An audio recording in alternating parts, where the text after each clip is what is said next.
Yes, high level of expectations തന്നിട്ടുള്ള ട്രെയിലറിന് വിരാമം ഇട്ടുകൊണ്ട് മാർച്ച് 27 എമ്പുരാൻ അല്ലെങ്കിൽ ലൂസിഫർ 2 റിലീസ് ആയിരിക്കുകയാണ്. മാർച്ച് 27 തന്നെ നല്ല ബുക്കിംഗ് ആയിരുന്നു. സോ അത്യാവശ്യം എല്ലാ മലയാളികളും പോയി കണ്ടിട്ടുണ്ടാവും എന്ന് എനിക്കറിയാം. ബട്ട് എൻ്റെ ഒരു അഭിപ്രായം പറയാൻ വേണ്ടിയിട്ടാണ് ഞാൻ വന്നത്. ഞാൻ എൻ്റെ പ്രിയതമയായിട്ട് പോയിട്ടാണ് കണ്ടിട്ടുണ്ടായിരുന്നത് മാർച്ച് 29, അതായത് എക്സാക്ട്ലി പറയുകയാണെങ്കിൽ സാറ്റർഡേ. അപ്പം മൂവിനെ പറ്റി പറയുകയാണെങ്കിൽ പൃഥ്വിരാജ് സുകുമാറിന്റെ ഡയറക്ഷനിൽ മുരളി ഗോപിയുടെ കഥയാണ് വരുന്നത്. Produced by Antony Perumbavoor. കണ്ടത് പറയിപ്പിക്കരുത്. ആന്റണി പെരുമ്പാവൂരിന്റെ ക്യാരക്ടറൊക്കെ അതിൽ വരുന്നുണ്ട്. യൂസ് ചെയ്ത ആളായതുകൊണ്ട് ആ ഒരു ക്യാരക്ടർ കൊടുത്തു എന്നാണ് ഇറ്റ് ഈസ് നോട്ട് ജസ്റ്റിഫൈബിൾ എന്ന് എനിക്ക് തോന്നി. ആ ഒരു ക്യാരക്ടർ ചെയ്യാൻ മറ്റൊരു നല്ല കിടലിനെ ആക്ടറിന് കൊടുക്കാമായിരുന്നു. എൻ്റെ ഒരു ഒപ്പീനിയൻ ആണ്. നിങ്ങളുടെ ഒപ്പീനിയൻ എന്താണെന്നുള്ളത് കമന്റ് ചെയ്യാം. പിന്നെ music was done by Deepak Dev. That part was awesome.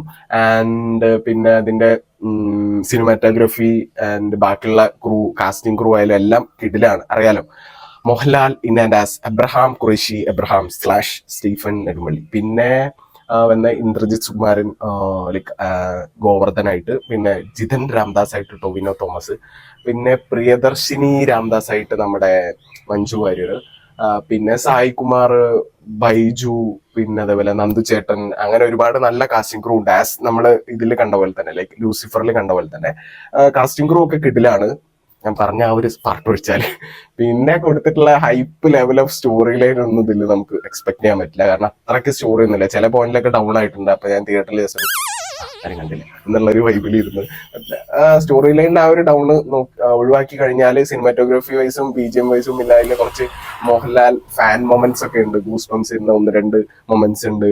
പിന്നെ നമുക്ക് പേഴ്സണൽ റിവഞ്ച് ഫീൽ ചെയ്യുന്ന, അല്ലെങ്കിൽ വില്ലനോട് ആ ഒരു റിവഞ്ച് ഫീൽ ചെയ്യുന്ന കുറച്ച് മൊമെന്റ്സ് കൊണ്ടുവരാൻ പറ്റിയിട്ടുണ്ട്. സയ്യിദ് മസൂദ് ആയിട്ടുള്ള ഒരു ക്യാരക്ടറാണ് പൃഥ്വിരാജിന്റെ. അപ്പൊ ആ ഒരു ക്യാരക്ടറായാലും ആ ഒരു ലൈക്ക് ലെവൽ ഓഫ് സാധനം നമ്മളിൽ, അതായത് വ്യൂവേഴ്സിൽ കൊണ്ടുവരാൻ പറ്റിയിട്ടുണ്ട്. So each and every character is done their part super. അത്രയും കിടിലായിട്ട് എല്ലാ ക്യാരക്ടേഴ്സും ആ ഒരു ലെവൽ ഓഫ് ആക്ടിങ് പെർഫോമൻസ് കാഴ്ചവെച്ചിട്ടുണ്ട്. അതിന്റെ ഔട്ട് തന്നെയാണ് ഈ മൂവിയിൽ റിഫ്ലക്ട് ചെയ്യുന്നത്.